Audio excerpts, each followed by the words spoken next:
창세기 36장은 에서의 족보가 나오는데요. 참 구체적으로 그리고 정확하게 또 길게 에서의 족장의 정보를 우리에게 전달해 주고 있습니다. 오늘 이 족보에 나타나는 의미들에 대해서 한번 생각을 해보려고 해요. 그 첫 번째가 에서는 하나님의 약속을 떠난 사람입니다. 에서의 족보를 통해서 볼 수 있는 것은 하나님의 약속, 하나님이 주신 약속의 땅을 에서는 박차고 나갔다는 거예요. 분명히 할아버지 아브라함을 통해서 하나님께서 그를 부르시고 가나안 땅을 주셨어요. 그리고 그의 아들 이삭에게도 하나님께서 가나안 땅을 주셨습니다. 그리고 야곱에게도 하나님께서 가나안 땅, 이 땅을 주겠다고 약속을 하셨거든요. 그러면 이제 계속해서 할아버지, 아버지에게 그리고 자기 동생에게 주어졌던 이 가나안 땅, 분명히 야곱에게 줄 뿐만 아니라 자기 형제뿐만 아니라 아버지에게도 할아버지에게도 주셨다면 에서도 사실은 이삭의 아들이기 때문에 아버지 이삭에게 이 땅을 주셨다면 그 약속의 땅 안에, 그 언약의 땅 안에 에서는 거할 수 있습니다.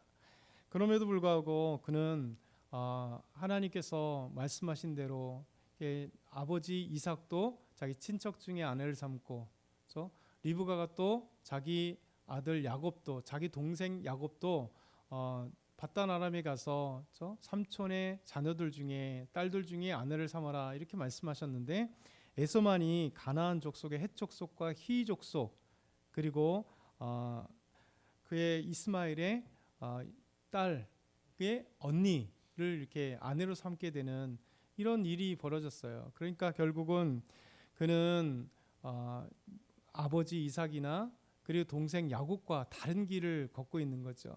그래서 결국 가나안 사람과 결혼하게 되고, 그것도 한 명의 여자가 아니라 또 당연히 다처, 당연히 야곱도 그랬겠지만, 그러면서도 불구하고 하나님이 약속하신 이 약속의 땅을 기대하지 않고 그는 자기가 모은 모든 것, 부인들, 자녀들, 그리고 가나안 땅에서 모은 모든 그의 재물들, 가축들을 데리고 이제 강 건너 저 세일 땅을 향하여 간 것입니다.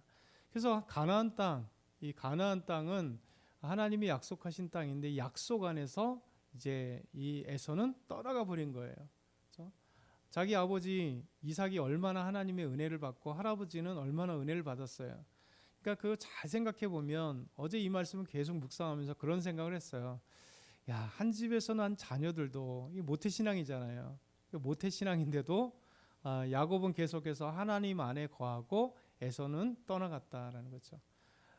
모태신앙 안에 있었던 이스마엘과 이삭도 동일하잖아요. 이삭도 하나님의 안에 거하고 하나님 안에서 믿음 안에 살아가는데, 이스마엘은 또 하나님을 저버리고 저 바람 광야로 떠나가서 각자 인생 살아가는, 하나님 없는 인생 살아가는 것이다 라는 생각이 들어요. 그러니까 우리가 끊임없이 이런 말씀을 보면서 육신적으로는 우리 자녀고, 정말 그러니까 우리 가족이니까 어떻게 하면 우리가 구원받을까 생각하지만, 좀 더 넓게 하나님의 생각을 보면 구원은 하나님께 달려있다라는 생각이 듭니다. 그러니까 이들이 박차고 나가면 그거는 그의 몫이다라는 생각을 또 한 번 하게 됩니다. 약간 야속한 마음이긴 한데 좀 더 넓게 보면 역사적으로 말씀 보니까 에서가 이렇게 하나님의 약속을 걷어차고 가버린 거죠. 만약에 에서도 계속해서 야곱과 함께하고 아버지를 이제 장례 지내고 함께, 에서도 얘기할 수 있잖아요. 얼마나 하나님이 함께 하셨던 아버지의 믿음의 삶을 봤겠어요. 어머니의 믿음의 삶을 봤겠어요. 아기 때부터. 그렇죠? 야곱만 하나님께서 갑자기 나타나셔서 야곱에게만 은혜 주셨겠어요? 아닐 거 아니에요. 그렇죠? 하나님의 아버지 이삭과 그리고 어머니 리브가를 통해서 믿음 안에서 아름답게 분명히 자랐을 텐데, 에서는 이 모든 것을 박차고 나가버린 에서가 되어버렸습니다. 오늘 이 말씀을 통해서 우리가 생각해 보는 게 이런 말씀이죠. 하나님의 약속 안에 거하지 않고 결국 약속의 땅을 걷어차고 벗어났다라는 것이죠. 그러면서 이 약속의 땅을 걷어찼다는 것은 하나님이 선택한 거룩한 백성으로서의 삶을 또 걷어차고 나갔다는 거예요. 그렇죠? 이 땅에 산다는 건 뭐냐면 하나님이 아브라함을 부시면서 약속하신 거잖아요. 땅만 주겠다는 것이 아니라 내 후손을 하나님께서 지켜주시는 그 거룩한 백성, 선민으로 삼겠다는 거예요. 그래서 하나님께서 아브라함에게, 이삭에게, 야곱에게, 그리고 12아들에게, 그리고 그 가나안 땅을 떠나서 이집트에 살 때도, 애굽에 있을 때도 동일하게 끊임없이 이스라엘 백성들을, 또 그리고 출애굽시켜서 광야에서도 다시 가나안 땅에 들어가게 된 이 삶 속에서도 계속해서 하나님이 이스라엘 백성들은 나는 너희 하나님이 되고 너희 나의 백성이다, 내가 택한 나의 백성이다, 이렇게 말씀하시잖아요. 그러니까 결국 야곱은 이 놀라운 하나님의 선민의 아름다운 땅에서 선민의 백성으로 살아가는 그 아름다운 것을 야곱은 계속해서 취한 거고, 결국 에서는 이것을 다 박차고 인간적인 삶을 선택해 간 거예요. 그래서 거룩한 땅, 하나님이 주시는 땅을 박차고 새로운 땅에 다는 거죠. 더 나아가서 이렇게 얘기한다는 것은 이제 가나안 땅과 이제 이 야곱과 헤어진 계기가 뭡니까? 목축, 야곱의 목축들과 에서의 목축들이 서로 이제 목초지 경쟁을 하다가 그들의 부가 쌓이니까 저 목초지가 적으니 우리가 함께 할 수 없다. 그러면서 결국 그 원인이 그거잖아요. 우리가 재물 때문에, 마치 저 창세기 13장에 아브라함과 롯의 그 목자들이 목초지가 적으니까 베델에서 서로 싸우는 모습 속에서 아브라함이 이 롯에게 내가 먼저 택해, 좋은 땅을 택해라. 네가 동하면 나는 서하고 네가 만약에 서하면 나는 동을 한다. 이렇게 선택권을 먼저 줬잖아요. 그래서 롯은 다 눈을 들어보니까 저 멀리 소알까지 좋은 땅, 목초지가 좋고 물이 풍부한 땅을 향해 가고, 결국 그것이 소돔과 고모라, 죄악이 가득한 땅을 향하여 눈에 보이는 땅을 향해 가려간 거죠. 이 똑같아요. 에서가 저 하나님의 땅을 거부한 채 그가 눈에 보이는 좋은 땅을 향하여 달려간 거죠. 육신의 눈을 향하여 달려가는 것. 이게 결국 하나님을 포기하고 자기의 육신의 눈에 가장 좋은 것을 향하여 달려가는 것. 하나님의 약속을 포기하고 선민의 자리를 포기하고 하나님이 함께 하시는 그 삶을 포기하고 떠나가 버리는 에서의 모습을 보게 됩니다. 우리 두 번째는 에서의 족보에는 에돔 족속의 기원을 잘 알려주는 거죠. 참 신기하잖아요. 저 같으면 이 못된 놈 나를 떠나? 이제 에서는 나가 끝이야 하고, 에서는 전혀 상관없는 것으로 하나님은 생각할 것 같아요.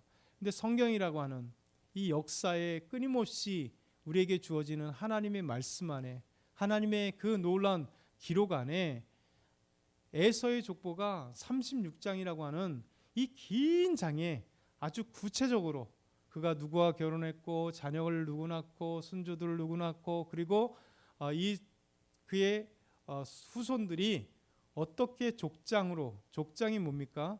한 종족이 됐다는 거잖아요. 그래서 이 종족 아직 국가 체제가 안 됐으니까 이런 종족의 체제들이 되어지는 이런 내용들을, 그만큼 이제 후손들이 많아졌다는 얘기고, 이것을 구체적으로 얘기를 해요. 참 읽으면서 그런 생각을 했어요. 야, 하나님은 대단하시다. 이렇게 하나님을 박차고 나간 에서조차도 하나님께서 아름답게 계속해서 생각하고 그의 기원을, 저 족장의 그 기원을 다 기록하게 했다라는 것이죠. 그러면서 이제 이 족장 기원을 하면서 갑자기 호리 족속이 나와요. 그렇죠? 아까는 헷 족속과 휘 족속과 이스마엘의 딸과 이렇게 결혼했다 그랬잖아요. 근데 이제 이 동편, 지금 요르단 땅 하반부에 있었던 이 세일산에, 그 세일산에 자리 잡고 있었던 호리 족속들과 또 결혼을 하게 되는 거예요. 이 호리 족속이 처음 나오는 건 창세기 14장입니다. 14장에 보면 이제 그돌라오멜 그 연합군과 함께 싸우게 된 호리, 그돌라오멜을 섬기다가 소돔과 고모라 호리 족속들이 이제 배반을 하게 될 때 쳐들어와서 이들을 다 점령하고 이제 포로들을 데리고 갈 때 롯 가족들이 잡혀가죠. 그때 이제 호리 족속이 나옵니다. 근데 이 호리 족속들이 세일의 거주하면서 살았던 족속들. 이것이 이제 고고학자들이 아주 얼마 전이라고 하는 건 수십 년 전에 처음으로 이제 발굴하면서 성경에 말씀하시는 세일산 주변에 호리 족속이 살았던 것을 이제 고고학적으로도 이제 찾아냈어요. 그래서 호리 족속들이 성경에 말씀하신 대로 그대로 여기 살았었구나라는 것을 이제 알게 되는 거죠. 어찌됐든간 이렇게 호리 족속과 또 가나안 족속뿐만 아니라 세일산에 있었던 호리 족속과도 이제 에서는 결혼하는 아주 그냥 다민족화 돼버리는, 그리고 하나님을 떠나가는 족속이 돼버리는 거죠. 그리고 세 번째 우리가 생각해 보는 건 에서의 족보를 통해서 하나님의 계획은 변치 않음을 보여주는 거죠. 지금까지 설명한 것처럼, 어제도 잠깐 말씀드린 것처럼 창세기 25장 23절 리브가의 그 태중에 두 국민이 있다. 싸우고 있을 때 두 국민이 있고 두 민족이 있다. 그러면서 이 큰 자가 작은 자를 섬기리라. 이 말씀이 그대로 역사 속에 이어지죠.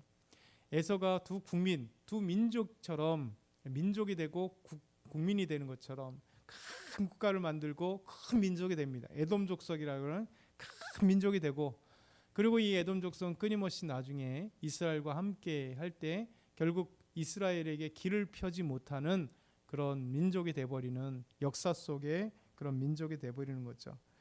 그러면서 마지막으로 우리 생각해 보는 것은 이 에돔 족속의 말씀, 오늘 말씀 쭉 보면 뭐가 나오냐면 왕이라는 말이 나옵니다. 왕, king, 왕이라는 말이 나옵니다.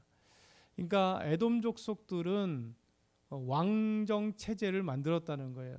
뭐 국가가 얼마나 크든 작든 상관없이 그들은 한 부족, 족장을 떠나서 이제 족장 체제에서 좀 더 크니까 부족의 족장에서 이제 좀 더 크니까 왕 체제가 됐다는 거예요. 왕 체제가. 여러분 이게 왜 중요하냐면 이제 잘 생각해 보면 이스라엘이 왕이 나온 것은 참 오랜 후예요.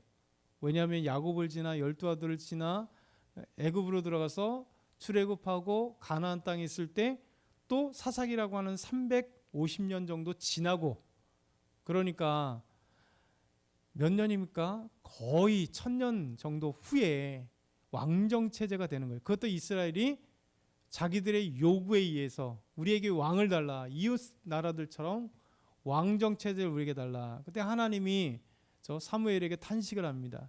이들이 나를 버려 왕 되지 못하게. 그러니까 이스라엘의 그 하나님의 선민들은 뭐냐면 하나님이 우리의 왕이신 거예요. 우리를 다스리시고 하나님 우리의 왕이시고 우리는 그의 백성, 하나님의 나라거든요. 그러니까 하나님이 우리의 왕이시고 하나님이 우리를 통치하시는 우리의 왕으로 삼는 것이 하나님의 백성의, 이스라엘 백성들의 특징이에요. 그렇죠? 그런데 이미 에서는요 이것을 버렸다는 거예요. 하나님을 버리고 왕정 체제, 그의 후손들은 인간이 왕이 되어서 다스리는 대가 되는 거예요. 그러니까 이 왕이라고 하는 것이 이 세속 국가 속에서 당연한 건데, 결국 뭐라고 얘기했냐면 사사기 후반에 마지막으로 뭐 얘기합니까?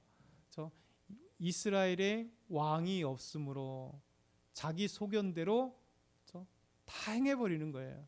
이스라엘 왕이 없으므로 정말 엄청난 타락의 죄악상을 보여주는데, 그 정점이 뭐냐면 하나님이 왕이신데 하나님이 없었다는 얘기예요. 이스라엘 왕이 없으므로 자기 소견에 옳은 대로 다 행해버리는 것. 그러면서 타락의 극치가 뭐냐면 사무엘의 걸출한 제사장 겸 선지자 겸 이 사무엘이 사사 겸 나왔음에도 불구하고 이제 그 사무엘에게 우리도 이웃 백성들처럼 왕을 달라고, 이게 이제 타락의 극치인 거죠. 하나님을 수용하지 않겠다는 거예요. 그래서 여기 말씀을 통해서 우리에게 보여지는 것은 에서의 족보 속에서 다양한 신학적인 의미, 하나님께서 우리에게 보이지 않는 하나님의 놀라운 은혜들과 섭리와 그 의미들을 우리가 생각해 보는 아름다운 시간입니다. 그래서 오늘 말씀을 정리해 보면 에서는 가나안 땅을 박차고 났다는 거예요. 그러니까 하나님의 약속을 박차고 나서 선민의 의미를 박차고 나고 믿음을 박차고 나가고, 그래서 그는 이렇게 박차고 나갔던 것. 그래서 결국 그의 후손들은 하나님이 왕된 것을 거부하고 자기들의 인간의 왕정 체제를 쉽게 구축한 세상과 같이 그렇게 빨리 됐고, 하나님은 은혜가 돼서 이 에서의 족보를 구체적으로 하나님께서 기록으로 우리에게도 남겨주시는, 그러면서 하나님의 계획은 변치 않는 이 놀라운 사실, 그를 한 국가로 민족으로 많은 후손들을 주시는 하나님의 계획들이 여기 있다라는 생각이죠. 그래서 오늘도 이 말씀을 기억하면서 우리에게 적용해 보면 돼요. 우리는 하나님의 안에 거하기를 원하고, 저 에서처럼 우리 자녀들이 박차고 나오면 안 되잖아요. 야곱처럼 거의 못난 야곱인데도 하나님 붙들어 주시는 것처럼 우리 자녀들이 믿음 안에서 있으면 좋겠다. 이것이 우리 마음이잖아요. 그래서 하나님 은혜 가운데 저와 여러분이 가득하길 오늘도 소망합니다. 사랑의 하나님 아버지, 감사합니다. 오늘 말씀처럼 에서처럼 주님을 박차고 나가는 것이 아니라 하나님의 그늘 아래, 하나님의 약속 아래, 하나님의 그 은혜 아래 거하는 저희와 우리 가정 되게 하여 주옵소서. 우리 온 성도들 되게 하여 주옵소서. 하나님 전도축제 하나님 크신 은혜를 허락하여 주옵소서. 오늘 수요 예배 가운데 함께 하시길 소망하며 예수님의 이름으로 기도드렸나이다. 아멘.